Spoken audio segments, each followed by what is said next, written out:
Nezapomeňte kliknout na tlačítko odebírat, ať vám neuteče žádné nové video a sledujte nás i na Instagramu, kde najdete zákulisí natáčení a další obsah. Ošetřovatelské postupy ve spolupráci s Fakultou biomedicínského inženýrství a Všeobecnou fakultní nemocnicí uvádí následující výukové video. Huberova jehla, extrakce. Technika odstranění Huberovy jehly se odvíjí od typu použité jehly. Existují doporučení provádět odstranění jehly za kontinuálního proplachu nebo po provedení proplachu s uzavřením tlačky.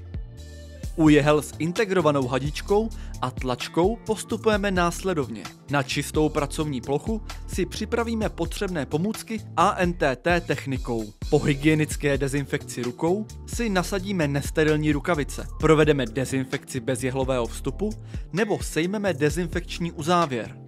Hadičku propláchneme pulzativní technikou start-stop s použitím 20 ml fyziologického roztoku. Při proplachu uzavřeme tlačku. Krytí odstraňujeme s použitím odstraňovačů adheziv, abychom předešli poškození kůže. Tělo portu fixujeme mezi prsty a jehlu plynule vytáhneme.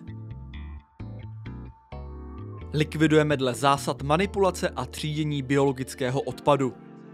Následně provedeme dezinfekci kůže a na místo vpichu aplikujeme sterilní krytí.